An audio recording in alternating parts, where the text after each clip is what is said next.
Thank you very much, Lala, and thank you to GYA for inviting me to share my thoughts. I do not have a presentation. I think this is a presentation of the next speaker. Thank you. I will just be speaking off the cuff and basically sharing a few experiences from my years of engagement with the climate problem uh, and having worked quite intensively with the policy community and society at large. So to me, I mean, my presentation, I think, is going to be fairly simple-minded. To me, it seems that one of the reasons why we struggle with the issue of trust in the context of climate science is obviously because the topic which is at hand requires us to change everything that we know about life on its head. And the reason, as Anthea mentioned in the context of the pandemic, that we were able to get an 8% or so reduction temporarily to the emissions of greenhouse gases is because we put a halt to life as we know it.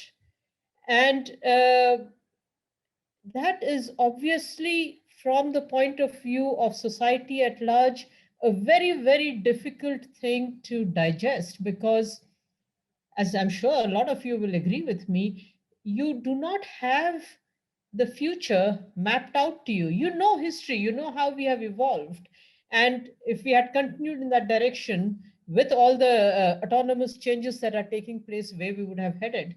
But if you take a break, a pause, and reset and establish completely new ways of living life, then your future becomes extremely uncertain and it's very difficult for the nearly 7 billion people on Earth to align with that future that does not have a precedence. So, in the context of climate change, the change that we are asking for is very wide and very, very personal. It is not something which is sitting remotely out there in the oceans, for example, at least two-thirds of humanity is not really feeling connected to. They may still be dependent, but don't feel connected to it. So the climate change problem and the responses that are required for it are extremely personal. And that's why we got the statement from the US saying lifestyles are not up for negotiation. Then is the issue of, why should I believe you? Yes, scientists, you're giving me this information, but this science is not available uniformly across the world. There is a big divide between the developed countries and the developing countries in the understanding of that science.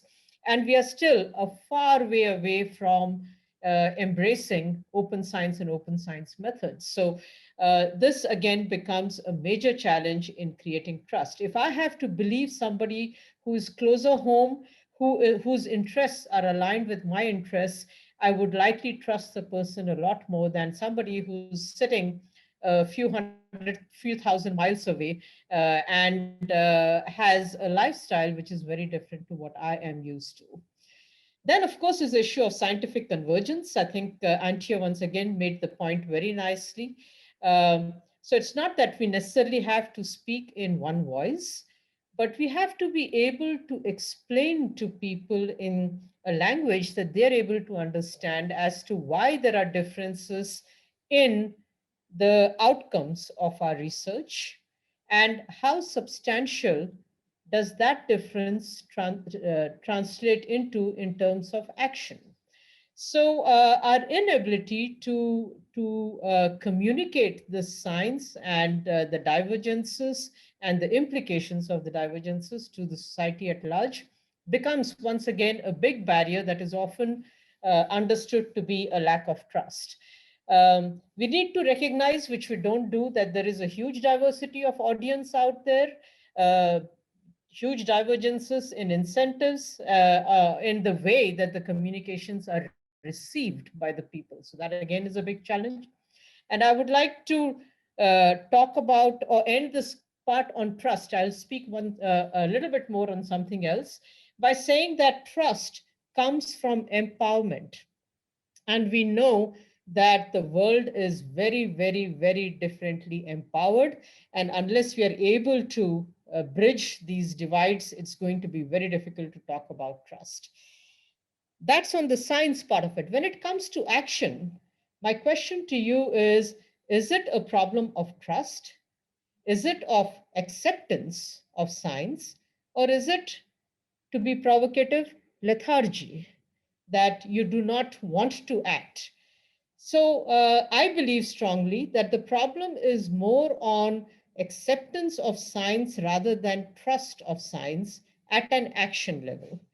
And why, in my mind, is this acceptance difficult? I'll just take 1 minute to give you examples. From a policymaker's perspective, we have to be able to, we have, sorry, set an alarm for myself that I need to switch off. We have to be able to communicate to policymakers the solutions. If we tell them what the problem is and don't give them the solution so that they are seen to be dealing with the problem by their constituencies, they are just going to shun the problem itself, which is what we have seen in the context of climate change.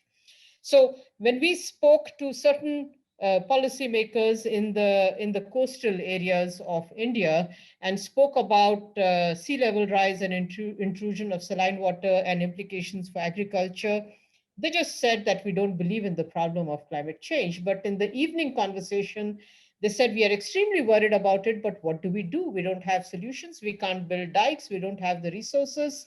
And we do not have other solutions that we can be seen to be engaging with. So this absence of the linkage between science of one kind to science of another kind that is working more at a grassroots level to the solutions, I think, is a big problem. For society, we have to be able to make them understand their role and give them a choice. I was running a small program, not a very small program. It involved about 10,000 students from universities a couple of years ago, trying to get them to live the experience of sustainability. And I reached out to one of the major pizza making chains to say, can we please have green pizzas, because pizzas are loved by the 15 to 25 age group that I was targeting. And the only solution they could come up with was, we can give you a green box, or we can give you, some recycling, food waste management solutions. They could not understand how to make their pizza itself green, the product itself green.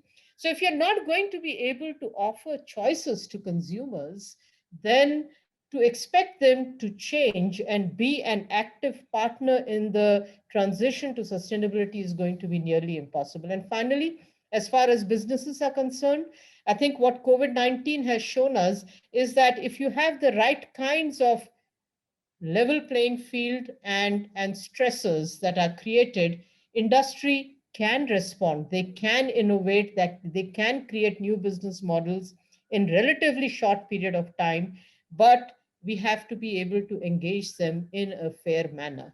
So I'll just stop with these messages. Thank you very much. Back to you, Lala.